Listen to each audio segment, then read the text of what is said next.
రాష్ట్రంలో ఎస్సీ వర్గీకరణ జరుగుతున్న వేళలో మరోవైపు ఉపకులాలన్నీ కూడా ఆందోళన చేస్తున్న పరిస్థితి కనిపిస్తుంది. ఇదే క్రమంలోనే ఈ ఎస్సీ కులంలో ఉన్నటువంటి రెల్లి కులస్తులంతా కూడా ఈరోజు రోడ్డెక్కి ధర్నాలు చేపిస్తున్న పరిస్థితి కనిపిస్తుంది. ఇదే క్రమంలో అసలు ఏం జరుగుతుంది ఏంటంటే వాళ్ళ మాటలు తెలుసుకునే ప్రయత్నం చేద్దాం. చెప్పండి సార్, అసలు ఏం జరుగుతుంది, అసలు ఏం కావాలి, ఎందుకు కారణం చేత ఈ విధంగా పిల్లలు తీసుకుని ఈరోజు రోడ్డెక్కే పరిస్థితి వచ్చింది?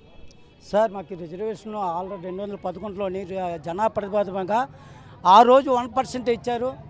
ఈరోజు 2025 వచ్చినా సరే అదే 1% వాళ్ళు గవర్నమెంట్ వాళ్ళు మనకి ఇచ్చారు. అయితే ఒకసారి చంద్రబాబు నాయుడు ఏంటన్నారంటే, మిసా ఉస్మా కూడా ఏంటంటే 2011 జనాభా ప్రతిపాదనగా ఇచ్చానన్నారు, 2025 ఇవ్వలేదని ఆయన కూడా చాలా రిలీలకు అన్యాయం జరిగింది ఆయన కూడా అన్నారు.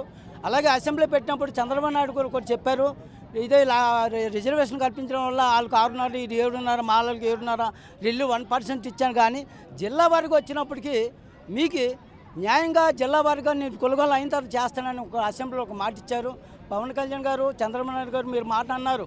పవన్ కళ్యాణ్ గారు నేను రెల్లో ఫుల్ సపోర్ట్ చేస్తాను కూడా పబ్లిక్ మీటింగ్లు కూడా చెప్పారు. చంద్రబాబు నాయుడు గారికి తెలుసు, దయించి మా పిల్లల చేతిలో 1% లేడీస్ ఇస్తే దాంట్లో లేకపోతే మగవాళ్ళు డిగ్రీలు చేతిన ఫలితం లేకపోతుంది, అది బీకి వెళ్ళిపోతుంది, బీ వల్ల లేకపోతే సీకి వెళ్ళిపోతుంది.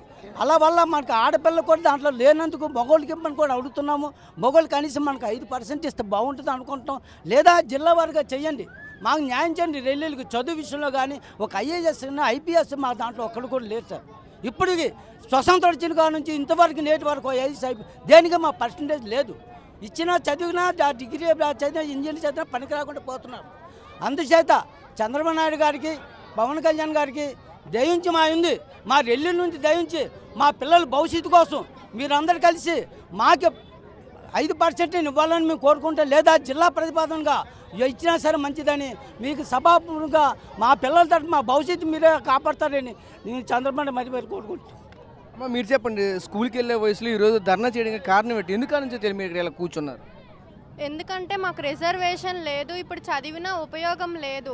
మాకు జిల్లాలోని యూనిటీ పెంచండి, మాకు రిజర్వేషన్ 5% వరకు పెంచండి. మేము రోజు స్కూల్కి వెళ్ళి చదువుతున్నాం, మా పేరెంట్స్ కూడా చాలా కష్టపడి మమ్మల్ని చదివిస్తున్నారు. కాబట్టి మాకు కూడా ఒక రిజర్వేషన్ అనేది మాకు 5% ఇస్తే అప్పుడు మాకు జాబ్స్ ఉంటే మా పేరెంట్స్ కూడా కొంచెం హ్యాపీగా ఫీల్ అవుతారు. కాబట్టి అందుకు మేము ఈరోజు ఈ పరిస్థితిలో కూర్చుంటున్నాం. మాకు రిజర్వేషన్ కల్పించాలి. తర్వాత మా పేరెంట్స్ ఎంతో కష్టపడి మమ్మల్ని చదివిస్తున్నారు, అలాగా తయారు అవ్వకూడదని మేము ఎంతో కష్టపడుతున్నాం. కాబట్టి మాకు 5% రిజర్వేషన్ పెంచాలి. ఇంకా మాకు యూనిటీగా చేయాలి. తర్వాత ఈ రాష్ట్రం తర్వాత మేము బాగా చదువుకుంటాము అండ్ 5% మాకు పెంచాలి. జిల్లాని యూనిట్గా చేయాలి. లేదంటే మాలాగే అంటే మా పేరెంట్స్ లాగే మేము కూడా అవుతామేమో అని వాళ్ళు కూడా పోరాటం చేస్తున్నారు. అంటే మేము ఇప్పుడు రిజర్వేషన్ కల్పించారనుకోండి, మేము ఇంకా బాగా చదువుకుంటాం. మా క్యాస్ట్లో కూడా చాలామంది చదివిన వాళ్ళు ఉన్నారు. మా భవిష్యత్తు కోసం మేము ఎంతో పోరాడుతున్నాము. ఇప్పుడు మా క్యాస్ట్లో కూడా చాలామంది చదివిన వాళ్ళు ఉన్నారు, వాళ్ళకి ఉద్యోగాలు లేవు. వాళ్ళకి కూడా ఉద్యోగం కల్పించాలి. తర్వాత మాకు కూడా మా ఫ్యూచర్ వచ్చేటప్పటికి మాకు ఏ ఉద్యోగాలు ఉండవు. మాకు ఇచ్చింది ఒక 1% మాత్రమే, ఆ 1% కూడా లేదు. 1% కూడా లేకుండా మేము ఫ్యూచర్లో ఇంకేం చేస్తాము? ఇంకా అబ్బాయిలకి లేదు, అమ్మాయిలకి లేదు ఉద్యోగాలు. మేము సీఎం గారికి, డిప్యూటీ సీఎం గారికి ఇదే అడుగుతున్నాము. మా రెల్లి కులం వాళ్ళ మొత్తం కలిసి ఇలాగ చేస్తున్నాము. 1% ఇంకా ఈ పోరాటం ఇంకా సాగుతుంది. 1% కాకుండా ఒక 5% ఇస్తే మా పిల్లలు వచ్చే ఫ్యూచర్ చాలా బాగుంటుంది అని కోరుకుంటున్నాను.